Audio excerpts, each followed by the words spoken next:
भारत आज एक ऐसे दौर में खड़ा है जहां उसकी रक्षा रणनीति केवल सीमाओं की सुरक्षा तक सीमित नहीं है, बल्कि वह टेक्नोलॉजी, आत्मनिर्भरता और वैश्विक शक्ति संतुलन का भी हिस्सा बन चुकी है। जब हम फाइटर जेट्स की बात करते हैं तो दुनिया 5th और अब 6th जनरेशन के विमानों की तरफ बढ़ रही है। ऐसे में भारत का एडवांस्ड मीडियम कॉम्बैट एयरक्राफ्ट यानी AMCA पर फोकस करना कई लोगों के मन में सवाल खड़ा करता है। आखिर क्यों भारत पहले 5th जनरेशन पर ध्यान दे रहा है, जबकि अमेरिका, चीन और यूरोप 6th जनरेशन की तैयारी कर रहे हैं? भारतीय वायुसेना अब 6th जनरेशन के फाइटर जेट्स की दिशा में वैश्विक साझेदारियों के जरिए बड़ी छलांग लगाने की तैयारी कर रही है, ताकि चीन की तेजी से बढ़ती हवाई ताकत का मुकाबला किया जा सके। यह सिर्फ एक रक्षा खबर नहीं है, बल्कि यह आने वाले दशकों की रणनीतिक, तकनीकी और भूराजनीतिक दिशा को समझने का एक महत्वपूर्ण संकेत है। यह केवल एक विमान बनाने की कहानी नहीं है, बल्कि यह आत्मनिर्भरता, तकनीकी श्रेष्ठता और भविष्य की युद्ध रणनीतियों को समझने की एक बड़ी यात्रा है। सबसे पहले हमें यह समझना होगा कि फाइटर जेट की पीढ़ियां क्या होती हैं।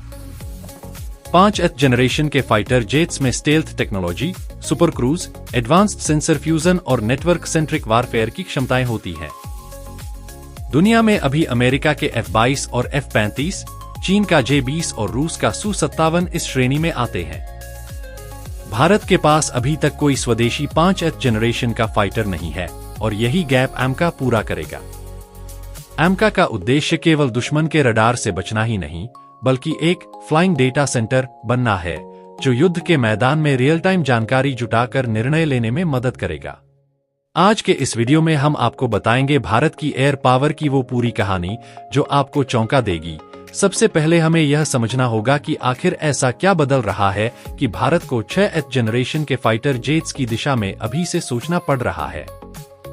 चीन ने पिछले कुछ वर्षों में अपनी वायुसेना को तेजी से आधुनिक बनाया है। उसका J-20 पहले से ही ऑपरेशनल है और अब वह 6th जनरेशन के फाइटर पर भी काम कर रहा है। इसके अलावा चीन की इंडस्ट्री, मैन्युफैक्चरिंग क्षमता और रिसर्च इंफ्रास्ट्रक्चर बहुत तेजी से बढ़ा है। ऐसे में भारत के लिए यह जरूरी हो गया है कि वह केवल पारंपरिक तरीकों से आगे न बढ़े, बल्कि लीपफ्रॉग यानी एक बड़ी छलांग लगाने की रणनीति अपनाए। लेकिन यहाँ एक बहुत बड़ा सवाल यह भी है, क्या भारत को सिर्फ विदेशी साझेदारियों पर निर्भर रहना चाहिए? इसका जवाब थोड़ा संतुलित है। भारत पहले ही AMCA जैसे प्रोजेक्ट के जरिए 5th जनरेशन की तकनीक पर काम कर रहा है, लेकिन 6th जनरेशन की जटिलता इतनी ज्यादा है कि अकेले इसे विकसित करना समय और संसाधनों दोनों के लिहाज से बेहद कठिन हो सकता है। इसलिए कोलैबोरेशन प्लस इंडिजिनस डेवलपमेंट का मॉडल सबसे ज्यादा व्यावहारिक माना जा रहा है। 6th जनरेशन के फाइटर जेट्स का कॉन्सेप्ट ही पूरी तरह अलग है। ये जेट्स केवल खुद लड़ाई नहीं लड़ेंगे, बल्कि ड्रोन के एक पूरे झुंड को कंट्रोल करेंगे, जिन्हें लॉयल विंगमैन कहा जाता है। ये ड्रोन आगे जाकर दुश्मन की लोकेशन पता करेंगे, मिसाइल हमलों को डाइवर्ट करेंगे और जरूरत पड़ने पर खुद भी हमला करेंगे। इससे पायलट का जोखिम कम होगा और मिशन की सफलता की संभावना बढ़ेगी। इसके अलावा 6th जनरेशन के फाइटर्स में आर्टिफिशियल इंटेलिजेंस का बहुत बड़ा रोल होगा। AI पायलट को रियल टाइम में सुझाव देगा, खतरे की पहचान करेगा और ऑटोमेटिक निर्णय लेने में मदद करेगा। कुछ विशेषज्ञ तो यह भी मानते हैं कि भविष्य में ये जेट्स पूरी तरह अनमैन्ड हो सकते हैं, यानी बिना पायलट के भी ये मिशन पूरा कर सकेंगे। एक और महत्वपूर्ण पहलू है डायरेक्टेड एनर्जी वेपन्स, जैसे कि लेजर हथियार। ये पारंपरिक मिसाइलों की तुलना में बहुत तेज और सटीक होते हैं। अगर भारत 6th जनरेशन के फाइटर में इस तरह की तकनीक शामिल करता है तो यह गेम चेंजर साबित हो सकता है। हालांकि इन तकनीकों को विकसित करना बेहद चुनौतीपूर्ण है और इसमें समय लगेगा। भारत की AMCA first 6th Gen next रणनीति इसलिए भी महत्वपूर्ण है क्योंकि यह एक चरणबद्ध विकास मॉडल को अपनाती है। पहले 5th जनरेशन की तकनीकों में महारत हासिल करो, फिर धीरे धीरे 6th जनरेशन की ओर बढ़ो।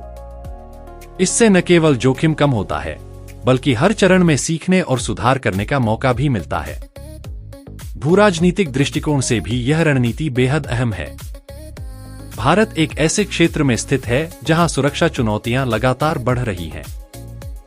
चीन और पाकिस्तान दोनों ही अपनी वायुसेना को आधुनिक बना रहे हैं। ऐसे में भारत के लिए जरूरी है कि वह तकनीकी रूप से पीछे न रहे। AMCA भारत को एक मजबूत डिफेंस देगा, जबकि 6th जनरेशन के फाइटर भविष्य की चुनौतियों के लिए तैयार करेंगे। आर्थिक दृष्टि से देखें तो यह प्रोजेक्ट बहुत बड़ा निवेश मांगता है, लेकिन इसके फायदे भी उतने ही बड़े हैं। यह न केवल रक्षा क्षेत्र को मजबूत करेगा, बल्कि civil aviation, material science, electronics और सॉफ्टवेयर जैसे क्षेत्रों में भी प्रगति को बढ़ावा देगा। कई बार रक्षा अनुसंधान से निकली तकनीकें बाद में आम जनता के उपयोग में भी आती हैं।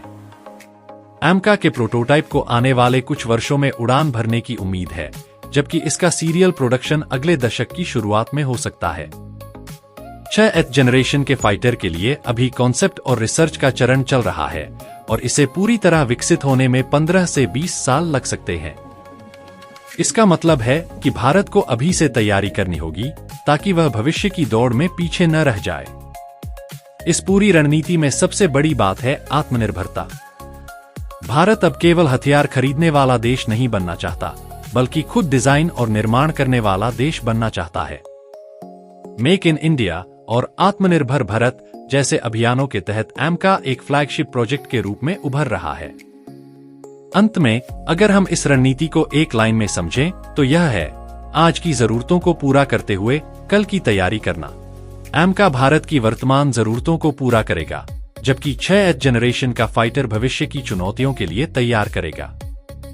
यह एक लंबी और कठिन यात्रा है, लेकिन अगर सही दिशा में लगातार प्रयास किया जाए तो भारत निश्चित रूप से दुनिया की अग्रणी वायु शक्तियों में शामिल हो सकता है। अब सवाल आता है, यह ग्लोबल पैक्ट्स यानी वैश्विक साझेदारियां क्या हैं?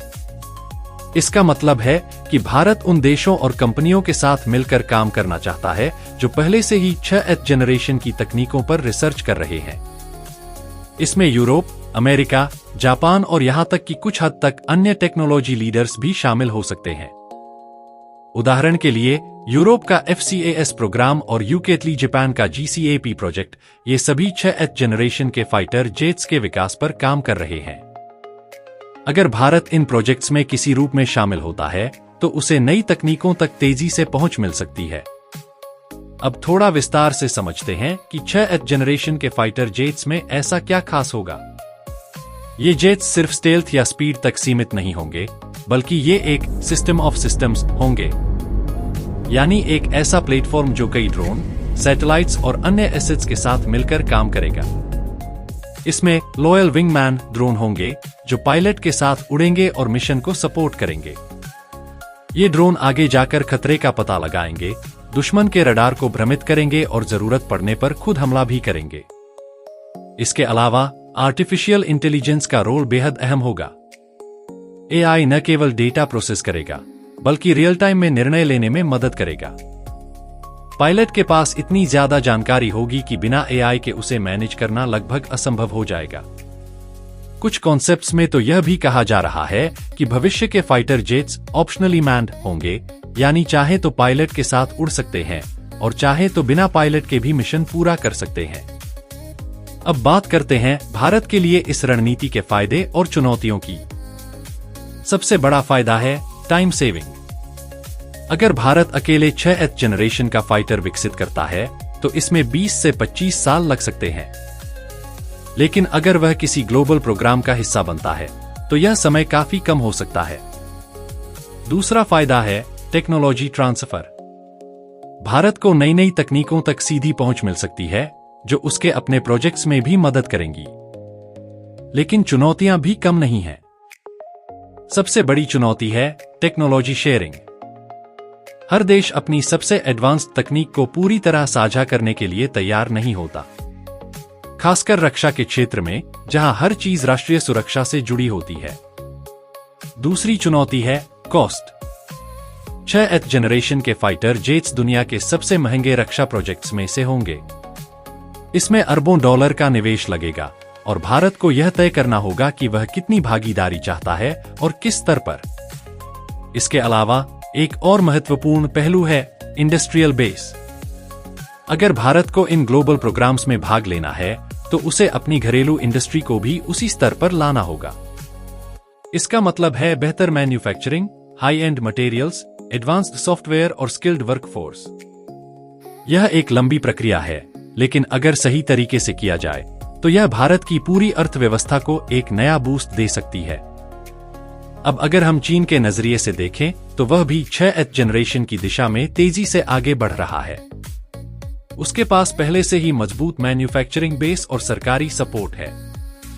ऐसे में भारत के लिए यह जरूरी है कि वह केवल प्रतिक्रिया न करे, बल्कि प्रोएक्टिव रणनीति अपनाए। ग्लोबल पैक्ट्स इसी रणनीति का हिस्सा है, जहां भारत पहले से तैयार इकोसिस्टम में शामिल होकर तेजी से आगे बढ़ सकता है। भविष्य की लड़ाइयां केवल हवा में नहीं, बल्कि साइबर स्पेस और इलेक्ट्रॉनिक वारफेयर के क्षेत्र में भी लड़ी जाएंगी। 6th के फाइटर जेट्स इन सभी डोमेन्स को एक साथ जोड़ेंगे। इसका मतलब है कि भारत को केवल एक विमान नहीं बनाना है, बल्कि एक पूरा नेटवर्क बनाना है, जहां हर सिस्टम एक दूसरे से जुड़ा हो। अंत में, अगर हम इस पूरी रणनीति को समझें तो यह साफ है कि भारतीय वायुसेना केवल वर्तमान की जरूरतों पर नहीं, बल्कि भविष्य की चुनौतियों पर भी ध्यान दे रही है। यह एक ऐसा कदम है जो भारत को आने वाले दशकों में एक मजबूत और आधुनिक वायु शक्ति बना सकता है। तो दोस्तों, आपको क्या लगता है? क्या भारत को 6th जनरेशन के फाइटर के लिए ग्लोबल पार्टनरशिप का रास्ता अपनाना चाहिए या पूरी तरह स्वदेशी विकास पर ध्यान देना चाहिए? क्या भारत समय पर AMCA को विकसित कर पाएगा? और क्या हम 6th जनरेशन के फाइटर की दौड़ में अमेरिका और चीन को टक्कर दे पाएंगे? अपनी राय कमेंट में जरूर बताएं। अगर आपको यह वीडियो पसंद आया हो तो लाइक और शेयर करें, और ऐसे ही गहराई से विश्लेषण वाले कंटेंट के लिए चैनल को सब्सक्राइब करना न भूलें। धन्यवाद।